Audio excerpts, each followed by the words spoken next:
Quando o mercado entra em pânico, a primeira reação de muita gente é simples: vender tudo. Mas e se a história mostrar que essa, quase nunca, foi a melhor resposta? Ao longo de crises, guerras, colapsos e choques geopolíticos, investidores repetem o mesmo impulso humano: fugir do medo. Isso acontece porque o mercado não reage só a números. Ele reage à incerteza, à falta de liquidez, ao comportamento de manada e à psicologia coletiva. Quando ninguém sabe o que vem depois, o preço deixa de refletir apenas lucros e passa a refletir pânico. E é aí que começa nossa linha do tempo. Em 1929, o crash da Bolsa de Nova York marcou o início de uma das maiores crises econômicas da história. Os preços despencaram, a confiança evaporou e o choque se espalhou pelo mundo. Muitos investidores venderam no desespero, outros ficaram presos em ativos que perderam valor rapidamente. O fato histórico é que o mercado não caiu sozinho. A crise financeira se transformou em depressão econômica, com desemprego, falências e medo generalizado. A interpretação mais importante é clara: quando a confiança quebra, o dano se espalha muito além da bolsa. Depois veio a Segunda Guerra Mundial, entre 1939 e 1945. Aqui, o mercado não enfrentava apenas números ruins, mas a incerteza extrema de um conflito global. Economias foram reorganizadas para a guerra, empresas mudaram de função e investidores passaram a conviver com racionamento, destruição e risco geopolítico. Em momentos assim, a bolsa pode oscilar violentamente, mas o verdadeiro choque está na sensação de que o futuro perdeu forma. Ainda assim, a história mostra que a economia mundial conseguiu se reorganizar depois do conflito. Não sem custo, não sem trauma. Em 1973, a crise do petróleo mostrou como energia e inflação podem mudar tudo. Com o choque do petróleo, custos subiram, empresas apertaram margens e consumidores sentiram o peso no bolso.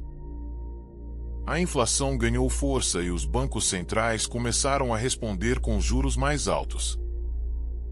Para o investidor, isso significa algo muito concreto: o dinheiro fica mais caro, a atividade econômica desacelera e ações ligadas ao crescimento sofrem mais pressão. A lição aqui é simples e dura: crises de oferta não afetam apenas barris de petróleo. Elas atingem toda a estrutura de preços da economia. Em 1987, a Segunda-feira Negra trouxe uma queda abrupta e assustadora.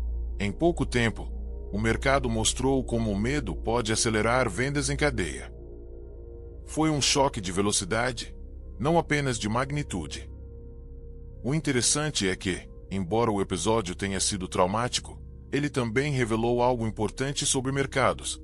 Pânico não é sinônimo de destruição permanente. A reação foi brutal. A recuperação, em muitos casos, veio mais rápido do que a ansiedade do momento permitia imaginar. Isso não elimina o risco, mas mostra que nem toda queda histórica se transforma em colapso de longo prazo. No ano 2000, a bolha da internet estourou. Empresas ligadas à nova economia tinham valorização elevada, muitas vezes acima do que seus fundamentos justificavam. Quando a confiança acabou, as ações recuaram forte e muitos investidores aprenderam da forma mais cara possível que narrativa não substitui resultado. A bolsa reagiu com correção intensa, e a recuperação levou tempo. O mercado precisou reencontrar disciplina. Aqui, a lição foi uma das mais valiosas de todas: entusiasmo excessivo também é uma forma de risco. Em 2008, a crise financeira global colocou o sistema inteiro sob pressão. O problema começou no crédito, contaminou bancos, derrubou confiança e travou a economia real. Investidores viram preços despencar. Ao mesmo tempo, governos e bancos centrais responderam com medidas emergenciais, cortes de juros e apoio massivo ao sistema financeiro. O fato central é que o colapso não foi apenas de ações.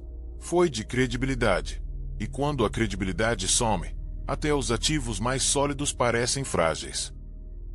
Para o investidor comum, o reflexo foi medo de liquidez, perdas rápidas e uma pergunta constante: isso vai voltar?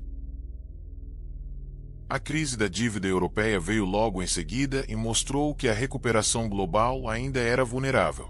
Países passaram a enfrentar dúvidas sobre financiamento, disciplina fiscal e sustentabilidade da dívida. O efeito sobre os mercados foi de nervosismo prolongado. Não era uma crise de um único dia, mas de confiança arrastada. E isso muda muito o comportamento dos investidores. Quando o problema parece técnico, mas afeta governos, bancos e moeda, o medo se alonga. A bolsa sente. Os juros reagem, e o investidor percebe que risco soberano também pode bater na porta da carteira. Em 2020, a pandemia de Covid-19 produziu uma das reações mais rápidas da história recente. Em poucos dias, o mercado entrou em modo de proteção.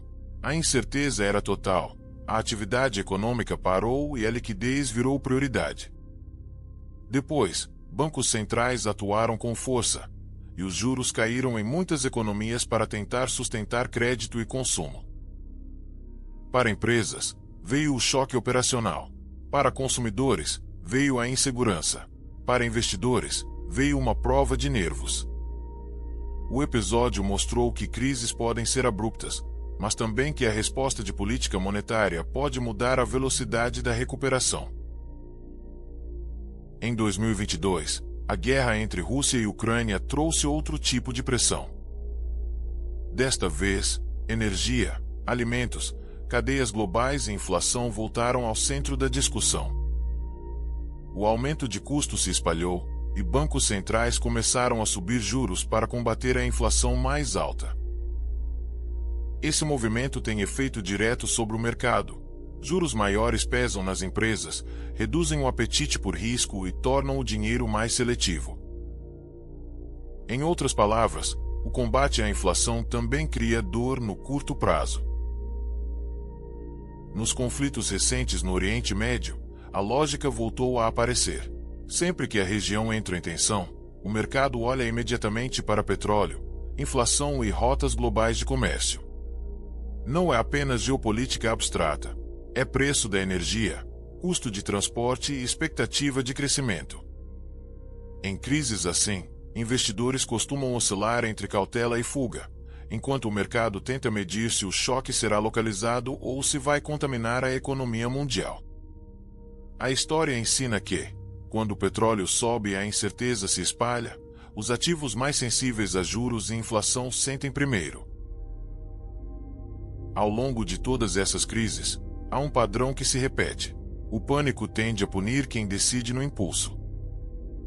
Já o investidor de longo prazo costuma agir de outra forma. Ele diversifica para não depender de um único ativo. Mantém reserva de emergência para não vender no pior momento, faz aportes periódicos, compra gradualmente quando o mercado cai e rebalanceia a carteira para não deixar o medo mandar sozinho.